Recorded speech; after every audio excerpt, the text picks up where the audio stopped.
한 섬이 스스로 손님 20만 명을 내쫓았습니다. 바로 울릉도입니다. 2022년 46만 명이 찾던 낙원이 2025년에는 26만 명대로 추락할 전망입니다. 3년 만에 20만 명이 사라진 겁니다. 더 충격적인 건 이유입니다. 태풍도 전염병도 아닙니다. 섬을 지키던 사람들이 손님을 호구로 취급했고 결국 선사도 관광객도 모두 울릉도를 버렸습니다. 탐욕이 어떻게 한 지역을 무너뜨리는지 함께 살펴보겠습니다.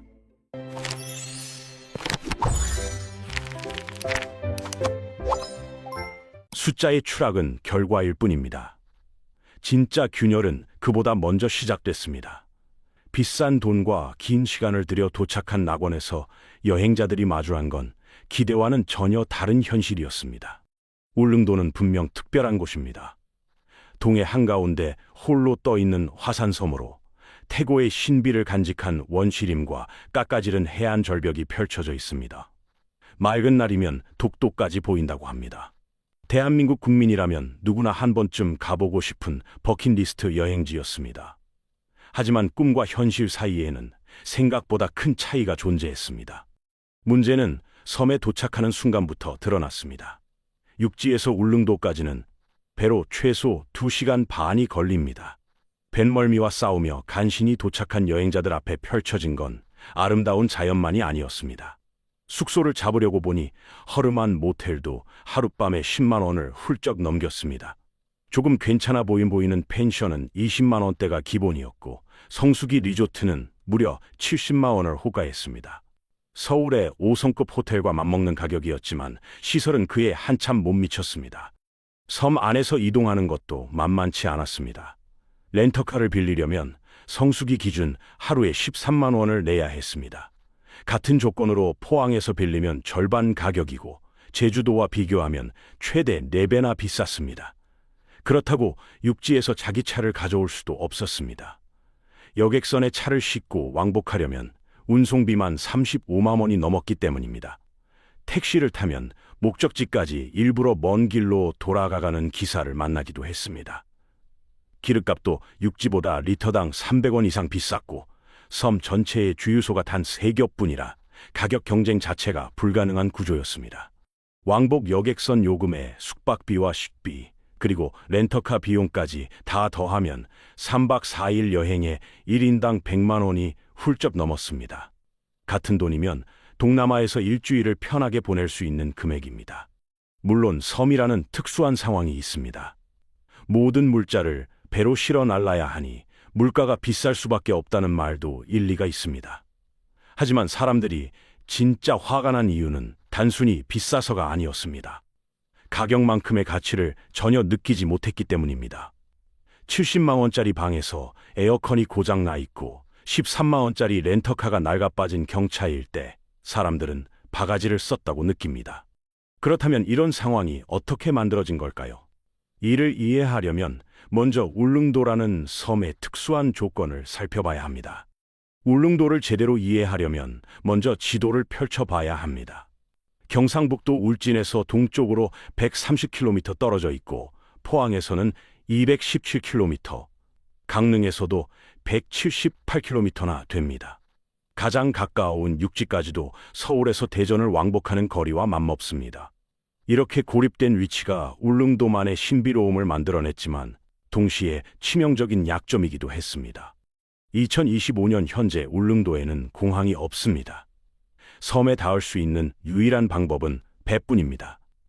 육지에서 울릉도로 들어가는 뱃길은 원래 4갈래였습니다. 포항과 울진, 후포, 그리고 강릉과 묵호, 이 4개의 항구가 섬의 생명줄 역할을 했습니다. 하루에 몇 편 안 되는 여객선이 사람과 물자를 실어 나르며 섬 전체의 숨통을 틔워줬습니다. 그런데 2025년 들어 그 생명줄이 하나씩 끊어지기 시작했습니다. 가장 먼저 무너진 건 울진 후포항에서 출발하는 노선이었습니다. 선플라워 크루즈호라는 배가 있었는데 수백억 원의 누적 적자를 감당하지 못하고 결국 운항을 멈춰버렸습니다. 적자란 쉽게 말해 돈을 벌기는커녕 계속 손해만 보는 상황을 뜻합니다. 선사 측은 아예 운항 면허를 반납하는 것까지 고려하고 있다고 했습니다. 사실상 선사가 울릉도를 포기한 겁니다. 포항에서 출발하는 주력 노선도 흔들렸습니다. 970명을 태울 수 있는 대형 쾌속선 엘도라도 익스프레스호가 2025년 4월에 엔진 고장으로 멈춰섰습니다. 이후로 사실상 휴업 상태에 들어갔고 더 작은 배가 대신 투입됐지만 원래 배의 수송 능력의 절반 정도밖에 안 되는 임시 방편이었습니다. 왜 이런 일이 벌어진 걸까요? 선사들은 자선단체가 아닙니다. 답은 아주 단순했습니다. 손님이 없어서 배를 띄울수록 손해만 쌓였던 겁니다. 연료비와 인건비, 그리고 배를 관리하는 비용은 손님이 있든 없든 고정으로 나갑니다. 그런데 객실은 텅텅 비어 있으니 운항할 때마다 적자가 늘어났습니다. 여기서 중요한 건 원인과 결과의 순서입니다. 배가 끊겨서 관광객이 줄어든 게 아닙니다. 관광객이 줄어들어서 배가 끊긴 겁니다. 사람들이 울릉도를 외면하기 시작하자 선사들은 버틸 수가 없게 됐고, 선사들이 떠나자 섬은 더 깊은 고립에 빠졌습니다. 이렇게 나쁜 일이 꼬리를 물고 계속 이어지는 걸 악순환이라고 하는데, 울릉도는 바로 그 악순환의 한복판에 들어선 겁니다. 그렇다면 대체 무엇이 관광객들의 발길을 돌리게 만들었을까요? 결정적인 사건이 있었습니다. 2025년 여름, 대한민국 인터넷을 뒤흔든 사건이 하나 있었습니다. 구독자 55만 명을 가진 유명 여행 유튜버가 올린 영상 한 편이 도화선이었습니다. 영상 속에는 접시 위에 놓인 고기 한 덩이가 있었는데 절반 이상이 하얀 비계로 뒤덮여 있었습니다. 비계란 고기에 붙어 있는 지방 덩어리를 말합니다. 그 고기의 가격은 1인분에 15,000원이었습니다. 더 황당한 건 그게 삼겹살도 아니었다는 사실입니다. 원래 찌개를 끓일 때 쓰는 앞다리살이었습니다.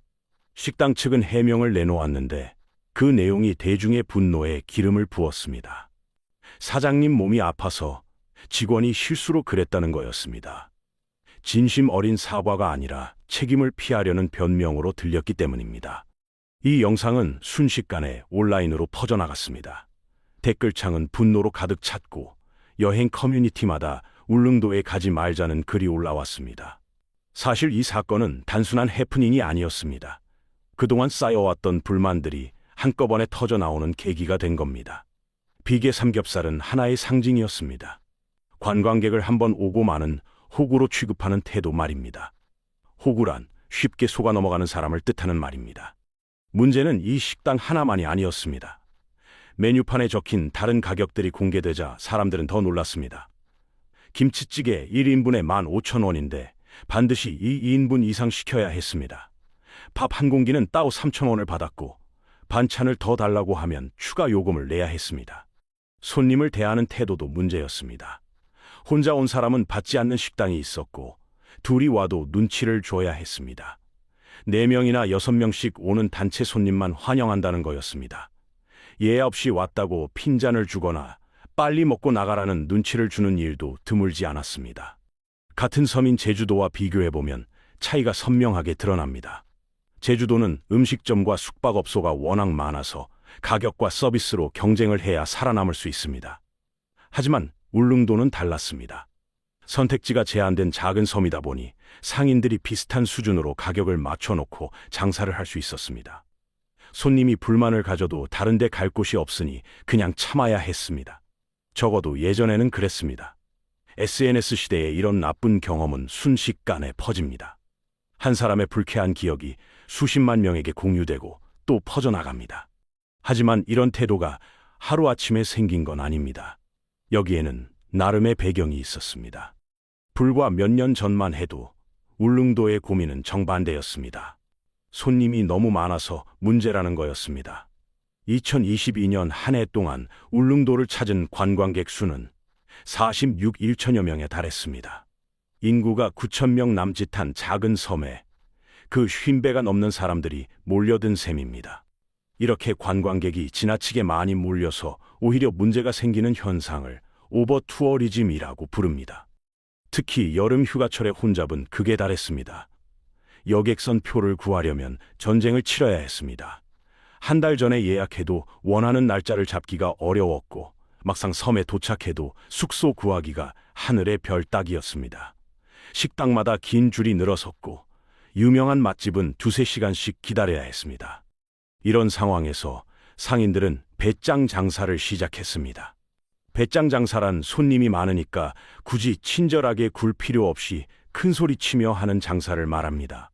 가격을 올려도 손님들은 다른 선택지가 없으니 울며 겨자 먹기로 돈을 냈습니다. 성수기 숙박료는 해마다 치솟았고 음식값도 덩달아 올랐습니다. 불친절해도 어차피 장사가 되니까 서비스를 개선할 이유가 없어진 겁니다.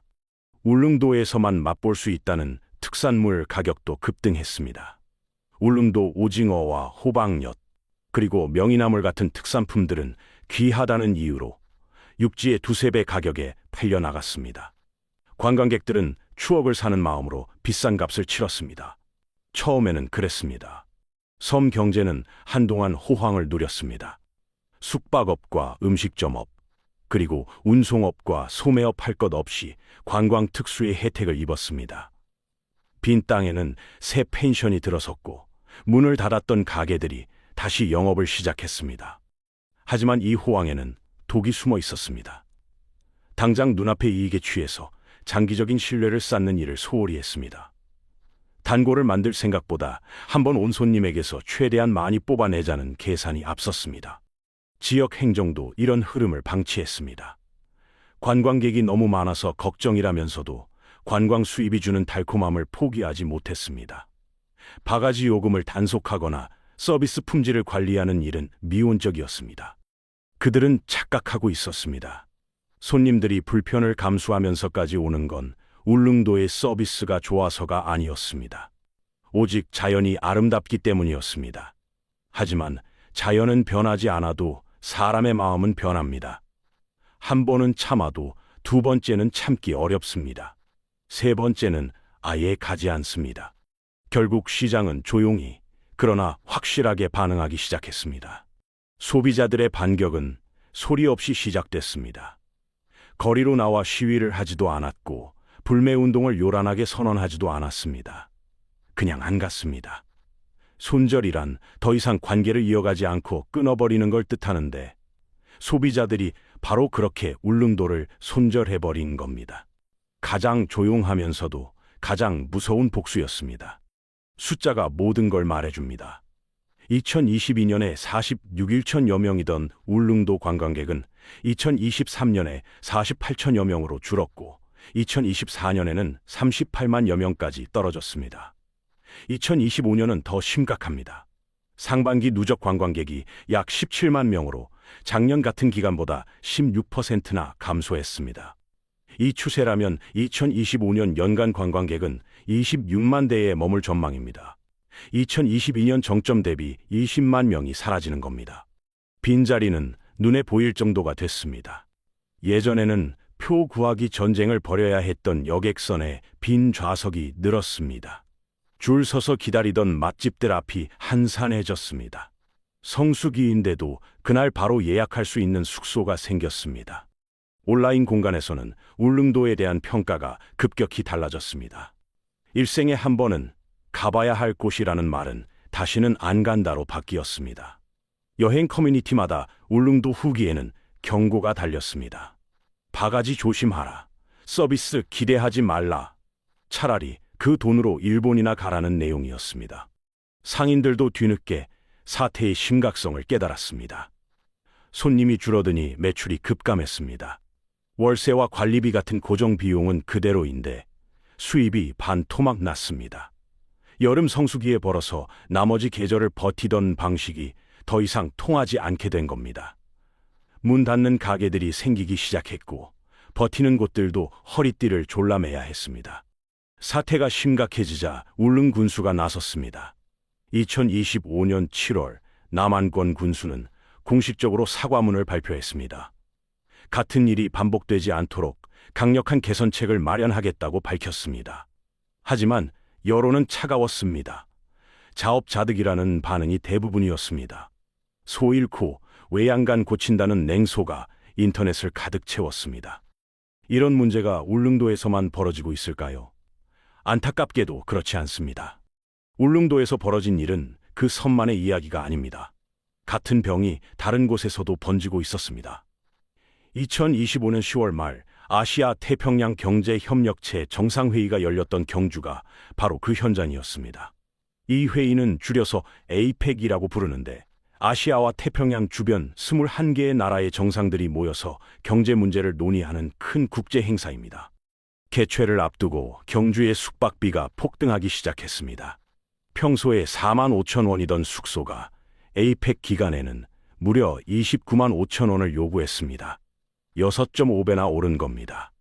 10만 원대였던 다른 숙소도 36원으로 뛰었습니다.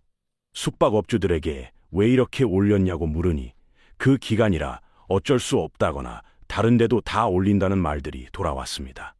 울릉도에서 경주로 장소만 바뀌었을 뿐 본질은 똑같았습니다. 눈앞의 이익을 위해 손님과의 신뢰를 저버리는 선택입니다. 폭리란 터무니없이 비싼 값을 받아서 부당하게 이익을 챙기는 걸 말하는데 국가적 행사를 기회 삼아 폭리를 취하려는 욕심이었습니다. 정부가 부랴부랴 대책 마련에 나섰습니다. 특별 대책 기간을 정해서 주요 물건들의 가격을 지자체 홈페이지에 공개하고 불공정한 행위를 집중적으로 단속하겠다고 발표했습니다. 하지만 이미 인터넷에는 경주 물가에 대한 비판이 쏟아지고 있었습니다. 이런 현상은 한국 관광산업 전체에 경고등을 켜고 있습니다. 올림픽이나 월드컵 같은 국제 행사가 열릴 때마다 가격을 급격히 올리는 일은 예전부터 반복되어 왔습니다. 문제는 지금은 스마트폰과 소셜미디어 시대라는 점입니다. 예전에는 바가지를 쓴 관광객이 투덜거려도 그 불만이 퍼지는데 한계가 있었습니다. 하지만 지금은 전혀 다릅니다. 스마트폰 하나면 불쾌한 경험을 전 세계에 실시간으로 공유할 수 있습니다. 울릉도가 보여주고 있는 게 바로 이겁니다. 한 번의 성수기에 폭리를 취해서 번 돈보다 떠난 손님들이 다시 오지 않아서 잃는 돈이 훨씬 큽니다. 울릉도가 경주에게, 경주가 또 다른 도시에게 탐욕이 바이러스처럼 번지고 있습니다. 이 연쇄를 끊지 못하면 대한민국 관광산업 전체가 울릉도와 같은 길을 걸을 수 있습니다. 한편 울릉도에는 이 위기를 뒤집을 마지막 카드가 남아 있습니다. 바다가 아닌 하늘에서 희망을 찾으려는 시도입니다. 울릉도에는 마지막 희망이라고 불리는 공사가 한창입니다. 하늘에서 내려다보면 바다 위 절벽을 깎아 만들고 있는 현장이 보입니다. 바로 울릉공항입니다. 총 사업비 약 9천억 원이 투입되는 이 공항은 2028년 상반기 개항을 목표로 현재 약 72%의 공정률을 보이고 있습니다. 공정률이란 전체 공사 중에서 얼마나 진행됐는지를 나타내는 비율입니다.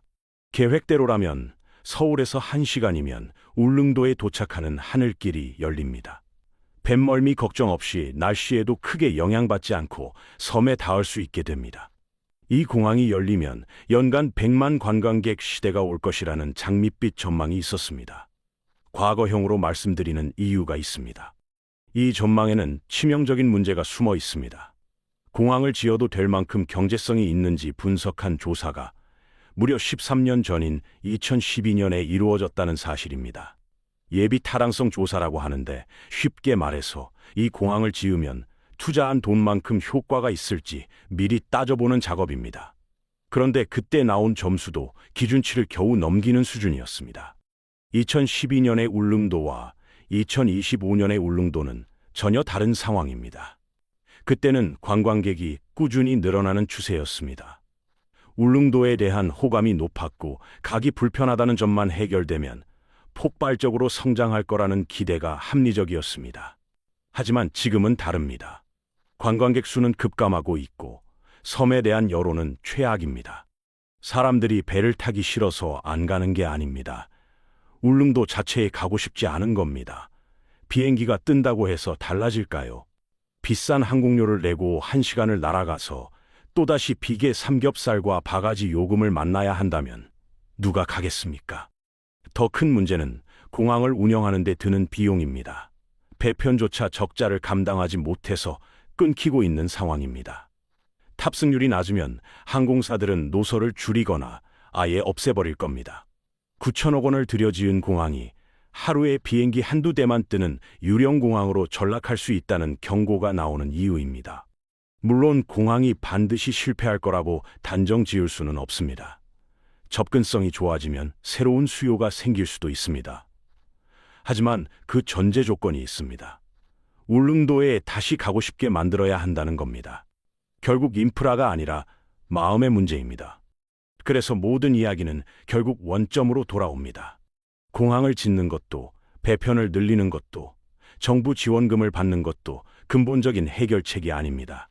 아무리 좋은 시설을 갖춰도 손님을 대하는 마음이 바뀌지 않으면 소용이 없습니다. 울릉도가 스스로 내쫓은 관광객을 다시 불러들이는 건 내쫓는 것보다 10배는 어려운 일입니다.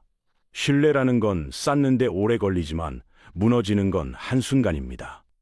비계 삼겹살 하나와 불친절한 응대 한 번, 그리고 터무니없이 비싼 가격표 하나가 수십 년 동안 쌓아온 낙원의 이미지를 순식간에 허물어버렸습니다. 지금 울릉도 앞에는 두 갈래 길이 놓여 있습니다. 하나는 다시 가고 싶은 섬이 되는 것이고, 다른 하나는 절대 가고 싶지 않은 섬으로 기억에 남는 것입니다. 그 선택은 섬을 찾는 관광객이 하는 게 아닙니다. 섬을 지키는 사람들이 해야 합니다. 해야 할 일은 명확합니다. 적정한 가격을 받고 정직한 상품을 팔고 기본적인 친절을 베푸는 것입니다. 거창한 게 아닙니다. 장사의 가장 기초적인 원칙을 지키는 것뿐입니다. 손님을 한번 왔다 가면 그만인 호구가 아니라 또 오고 싶게 만들어야 할 사람으로 바라보는 인식의 변화가 필요합니다. 2028년 공항이 열리기까지 약 3년이 남았습니다. 이 시간은 울릉도가 달라졌다는 걸 보여줄 수 있는 마지막 기회일지도 모릅니다. 그동안 변화가 없다면 하늘길이 열려도 손님은 오지 않을 겁니다. 9천억 원은 바다에 버린 돈이 될 수도 있습니다.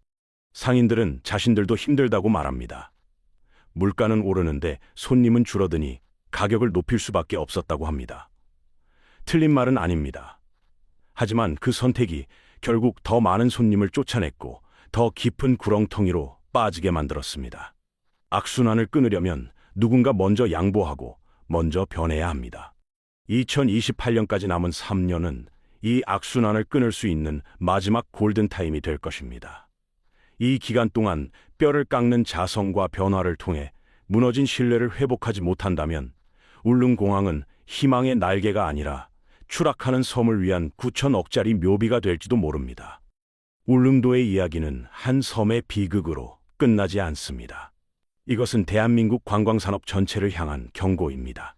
선사도 손절하고 관광객도 손절한 섬, 단기적인 탐욕이 어떻게 장기적인 몰락으로 이어지는지 울릉도가 온몸으로 보여주고 있습니다. 여러분께 질문을 드리겠습니다. 울릉도는 과연 다시 살아날 수 있을까요? 3년 뒤 공항이 열렸을 때 사람들은 다시 울릉도를 찾게 될까요? 여러분의 생각을 댓글로 남겨주시길 바랍니다. 다음 영상에서는 울릉도와 정반대의 길을 걸은 곳을 다뤄보겠습니다. 바가지 천국이라는 오명을 벗고 관광객 만족도 1위로 올라선 지역이 있습니다. 그곳은 어떻게 변화에 성공했는지 분석해 보겠습니다. 이런 경제 이슈를 누구보다 빠르고 쉽게 전해드리고 있습니다. 새 영상을 놓치고 싶지 않다면 지금 구독과 좋아요 눌러주시길 바랍니다. 알림 설정까지 해두시면 가장 먼저 만나보실 수 있습니다. 다음 영상에서 뵙겠습니다. 낮에는 의사, 밤에는 배달 라이더, 낮에는 변호사, 밤에는 대리기사. 농담처럼 들리시겠지만 2025년 대한민국에서 실제로 일어나고 있는 일입니다. 의사, 변호사, 세무사. 한때 부모님들이 자식에게 가장 시키고 싶어 했던 직업들입니다. 수십 년간 안정적인 고소득을 보장해주던 직업들이었습니다. 그런데 지금 이 전문직들의 밥그릇을 인공지능이 빠르게 빼앗고 있습니다. 한 시대가 저물고 있습니다.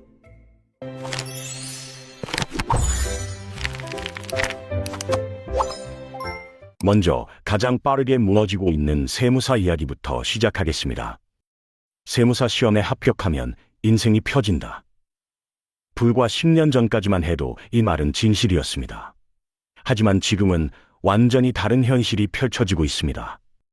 숫자부터 보겠습니다. 내년 700명 가까운 신규 세무사가 시장에 쏟아집니다. 세무사 시험으로 630명, 국세청 퇴직자까지 더하면 그 정도 됩니다. 반면 폐업하거나 휴업하는 세무사는 연간 100명 남짓입니다. 단순 계산으로 내년 600명씩 경쟁자가 늘어나는 셈입니다.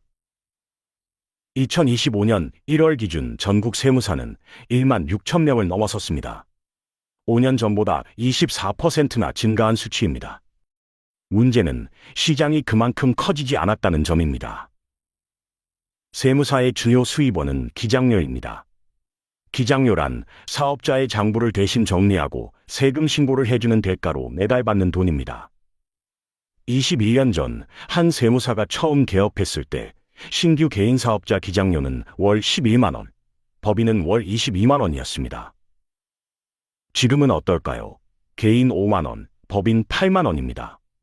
인터넷에는 개인 3만 원, 법인 5만 원에 해주겠다는 광고가 넘쳐납니다. 20년 동안 최저임금은 3배 가까이 올랐는데 기장료는 오히려 반토막이 났습니다. 한 세무사는 이렇게 한탄했습니다. 음식점 장부 관리비가 그 식당에 납품되는 계란값보다 못하다고요. 직원 월급이라도 맞추려고 원가 이하로 가격을 낮추는 출혈 경쟁이 벌어지고 있습니다. 업계에서는 씁쓸한 말이 돕니다.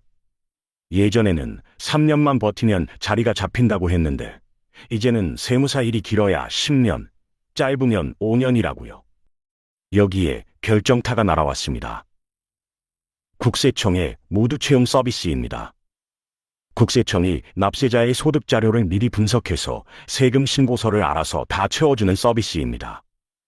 납세자는 홈택스에 접속하거나 전화 한 통만 하면 신고가 끝납니다. 2025년 이 서비스를 이용한 사람이 무려 640만 명입니다. 예전 같으면 세무사를 찾아갔을 사람들이 이제는 공짜로 국가 서비스를 이용합니다. 개업한 지 얼마 안 된 젊은 세무사들이 가장 먼저 타격을 받고 있습니다. 세무사만 이런 상황일까요? 전혀 그렇지 않습니다. 이번에는 피부과 의사 이야기입니다. 서울 강남에 있는 한 피부과의 연 매출은 20억 원입니다. 밖에서 보면 엄청나 보입니다. 그런데 실제 순이익은 얼마일까요? 놀랍게도 마이너스 1억 원입니다. 1년 내내 일해서 매출 20억을 올렸는데 적자라니 어떻게 이런 일이 가능할까요? 먼저 고정비를 보겠습니다. 고정비란 환자가 오든 안 오든 매달 꼬박꼬박 나가는 돈입니다. 피부과는 레이저 장비가 필수입니다. 최신 장비 하나에 수억 원이 들어갑니다. 여러 종류의 시술을 하려면 장비도 여러 대가 필요합니다.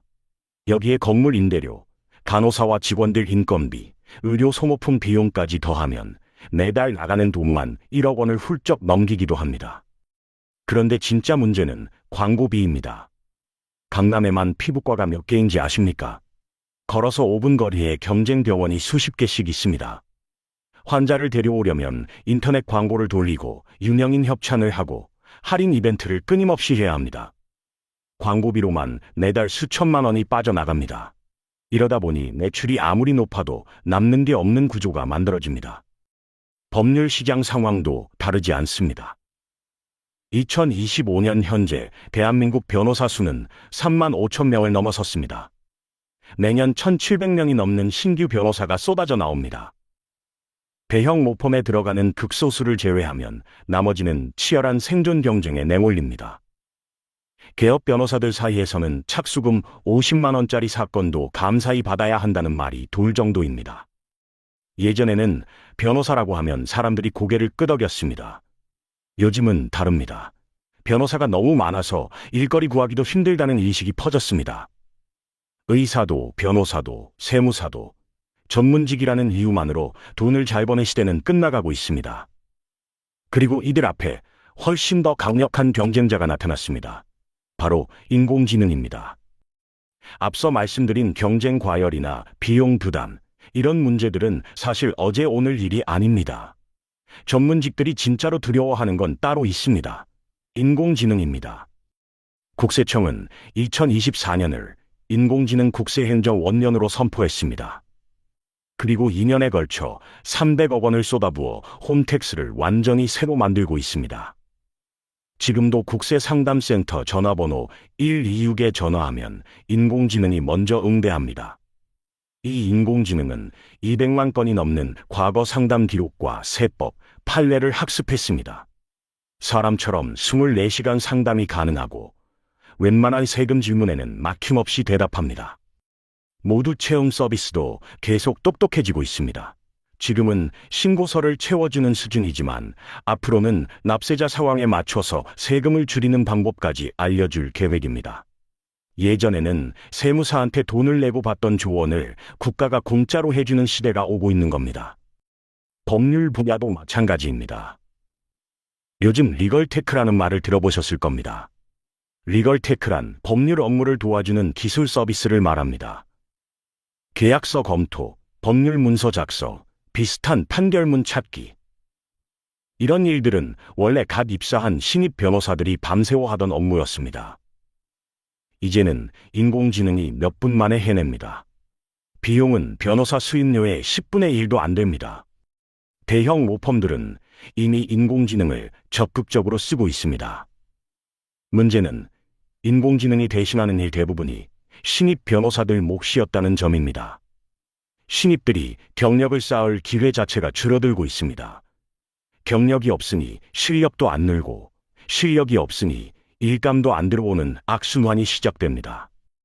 인공지능 때문에 일자리가 줄어드는 건 명확해졌습니다.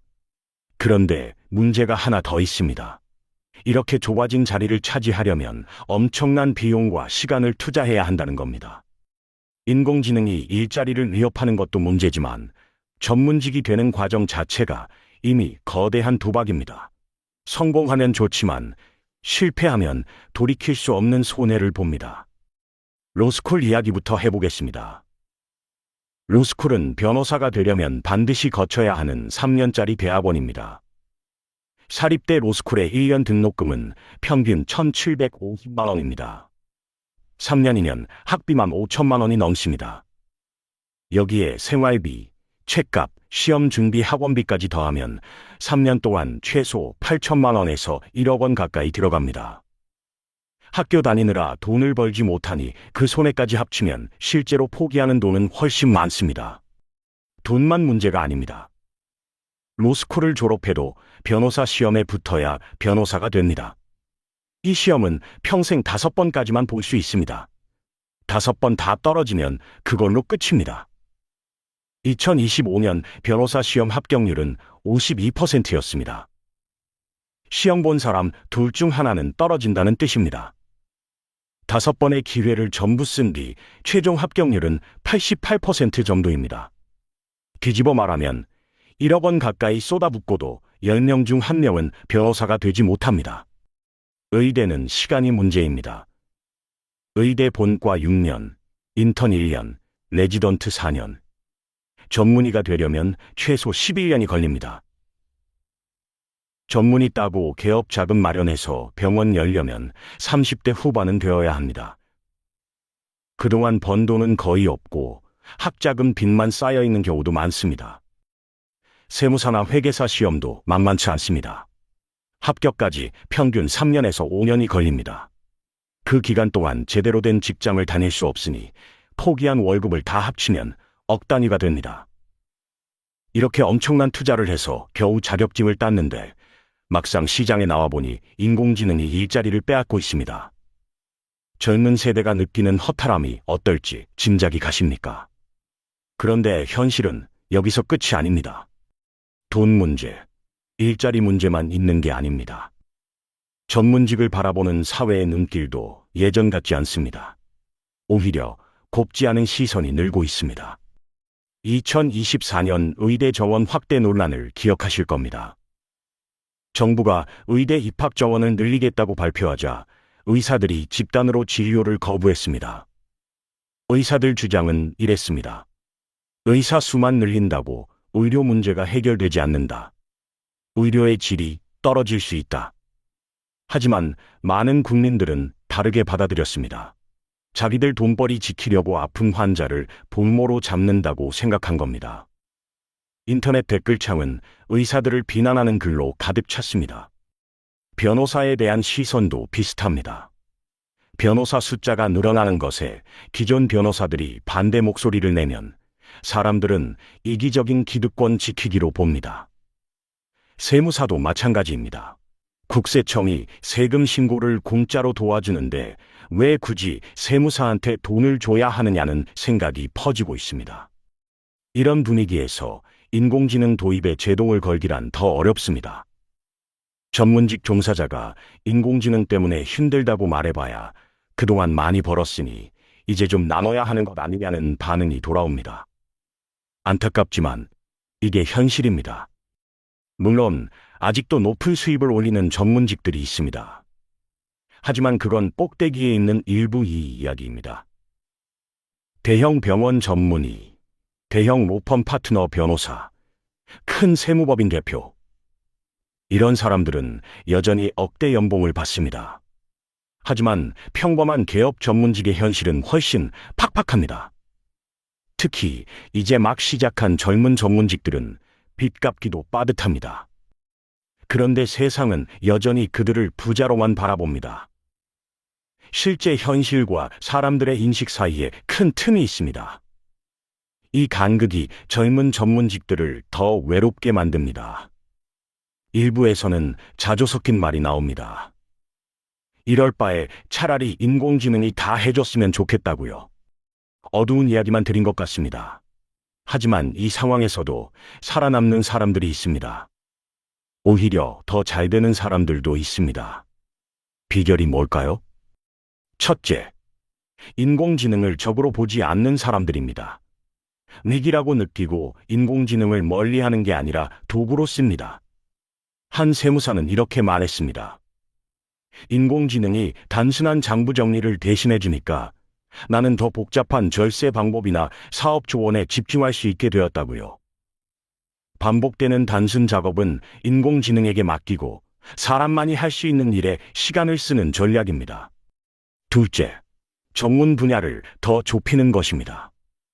세무사 중에는 상속세와 증여세 분야만 깊이 파고드는 사람들이 있습니다. 이 분야는 세법 해석이 까다롭고 가족 관계와 재산 상황을 조합적으로 따져야 합니다. 상황마다 답이 다르기 때문에 인공지능이 쉽게 대신하기 어렵습니다. 변호사도 마찬가지입니다. 특정 산업 분야의 전문가로 이름을 알리면 인공지능이 일반적인 법률 서비스를 아무리 잘해도 영향을 덜 받습니다. 셋째, 고객과의 관계를 새롭게 만드는 것입니다. 단순히 서비스를 파는 사람이 아니라 믿을 수 있는 조언자가 되는 겁니다. 세금 문제는 결국 돈 문제입니다. 사람들은 자기 돈 문제를 기계한테만 맡기기가 불안합니다. 상황이 복잡할수록 사람의 판단을 원합니다. 병원도 마찬가지입니다. 인공지능이 진단을 도울 수는 있습니다. 하지만 환자 손을 잡아주고 걱정을 들어주는 건 사람 몫입니다. 결국 인공지능 시대에 살아남는 전문직은 자기 역할을 다시 정의한 사람들입니다. 인공지능이 못하는 일, 인공지능보다 잘하는 일을 찾아서 거기에 집중해야 합니다. 가만히 있으면 밀려날 수밖에 없습니다. 전문직의 몰락, 자극적인 표현일 수 있습니다.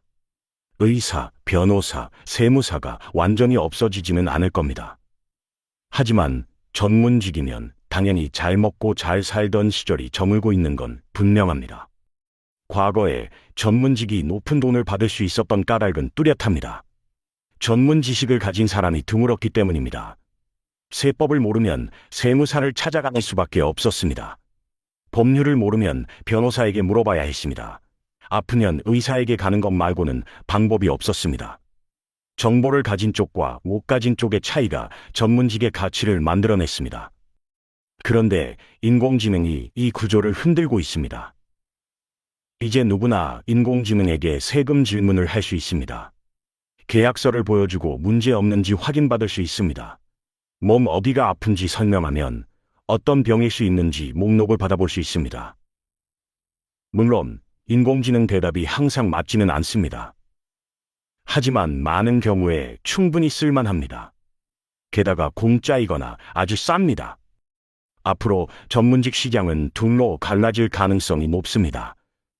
최고 수준의 전문가들은 계속 높은 수입을 올릴 겁니다.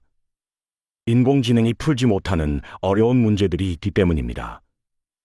부자들의 복잡한 세금 문제, 대기업끼리의 법률 싸움, 난이도 높은 수술. 이런 일은 아직 사람 손이 필요합니다. 하지만 평범한 업무를 처리하던 보통의 전문직들은 점점 버티기 힘들어질 겁니다. 간단한 세금 신고는 인공지능이 하고, 표준적인 계약서는 프로그램이 만들어주고, 기본적인 건강 상담은 앱이 해주는 세상이 오고 있습니다. 이건 전문직만의 문제가 아닙니다. 머리를 쓰는 일 전체에 해당하는 이야기입니다. 인공지능 시대에 어떤 일이 남고 어떤 일이 사라질 것인가? 우리 모두가 생각해 봐야 할 질문입니다. 지금까지 이야기를 정리해 보겠습니다. 전문직의 위기는 세 방향에서 동시에 들이닥치고 있습니다. 첫째, 공급 과잉입니다. 세무사는 내년 700명씩, 변호사는 내년 1700명씩 쏟아집니다. 의사도 정원이 늘어날 예정입니다. 시장은 그만큼 안 커지는데 사람은 계속 늘어나니 한 사람이 가져갈 수 있는 몫이 줄어들 수밖에 없습니다. 둘째, 비용 부담입니다.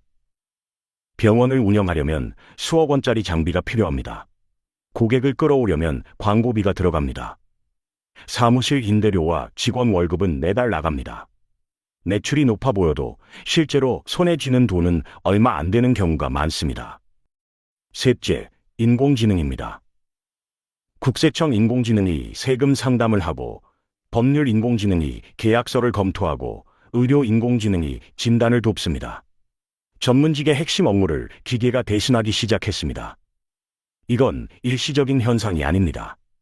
기술은 계속 발전할 테고 인공지능이 하는 일은 점점 늘어날 겁니다. 그렇다고 전문직이 완전히 사라지지는 않습니다. 복잡한 문제를 풀고 고객의 상황을 깊이 이해하고 책임지고 결정을 내리는 일은 여전히 사람이 해야 합니다. 다만 그런 능력을 갖춘 소수만 살아남는 시대가 오고 있습니다. 젊은 세대에게 드리고 싶은 말이 있습니다. 자격증이 인생을 보장해주던 시대는 끝나가고 있습니다. 어떤 직업을 선택하든 자격증을 따는 것으로 끝이 아닙니다. 그 안에서 인공지능이 대체할 수 없는 나만의 가치를 만들어야 합니다. 그래야 이 변화의 시대에서 자리를 지킬 수 있습니다. 지금까지 인공지능 시대, 흔들리는 전문직의 현실을 살펴보았습니다. 세무사는 국세청 인공지능과 겨루고, 변호사는 법률 인공지능과 싸우고, 의사도 진단 인공지능의 도전을 받고 있습니다. 한때 누구나 부러워하던 직업들이 흔들리고 있습니다. 그렇다면 궁금해집니다. 인공지능 시대에 정말 안전한 직업이 있기는 할까요? 아니, 오히려 인공지능 덕분에 더 잘 되는 일은 없을까요? 있습니다. 다음 영상에서는 인공지능 시대에 오히려 가치가 올라가는 직업들을 알아보겠습니다. 어떤 일들이 살아남고 어떤 능력이 필요한지 구체적으로 이야기해드리겠습니다. 궁금하시다면 지금 구독과 좋아요 눌러주세요. 영상이 올라오면 바로 확인하실 수 있습니다. 다음 영상에서 뵙겠습니다.